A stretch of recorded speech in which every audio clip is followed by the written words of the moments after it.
माथि चाहिँ डेटा पनि 4G देखाइरहेको छ, डेटा खर्च पनि भइरहेको छ, तर हामीले युट्युब तथा फेसबुक अन्य सोसियल मिडियाहरू ओपन गर्दाखेरि कुनै पनि चल्दैन। कतिले त नो नेटवर्क भन्छ, इन्टरनेट प्रब्लम भन्छ हैन, कुनै ठाउँमा चल्दैन। त्यस्तो समस्याहरू धेरैको देखिरहेको छु मैले।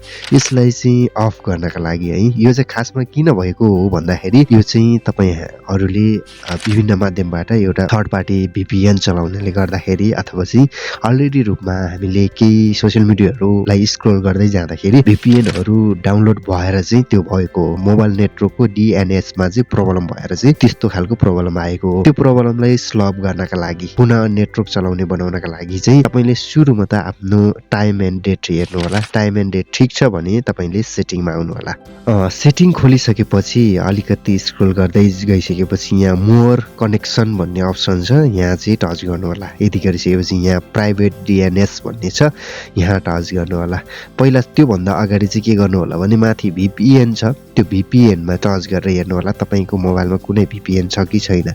यदि कुनै VPN छ भने त्यसलाई अफ गर्न सक्नुहुन्छ अथवा चाहिँ त्यो VPN लाई चाहिँ अनइन्स्टल गर्नु होला, किनभने थर्ड पार्टी VPNहरू हामीले चलाउनु हुँदैन, हाम्रो मोबाइल ह्याक हुन्छ भन्ने कुराहरू तपाईले सुन्नुभएको छ है।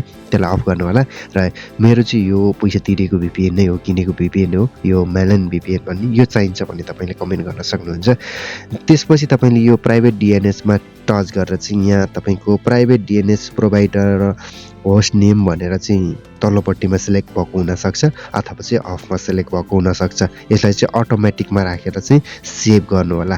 त्यसपछि तपाईको युट्युब तथा विभिन्न सोसियल मिडियाहरू चाहिँ ओपन गरेर हेर्नु होला। अवश्य पनि एकदमै राम्रोसँग चल्नेछ र नेट पनि चल्नेछ। यति नै हो। आजको भिडियो तपाईलाई कस्तो लाग्यो सल्लाह सुझाव कमेन्ट गर्नु होला। यस्तै भिडियो हेर्नका लागि चाहिँ यो च्यानललाई सब्स्क्राइब गरेर अल नोटिफिकेसनलाई अन गरिदिनु होला। आजलाई छुट्टिन्छौँ। अवस्था नमस्ते।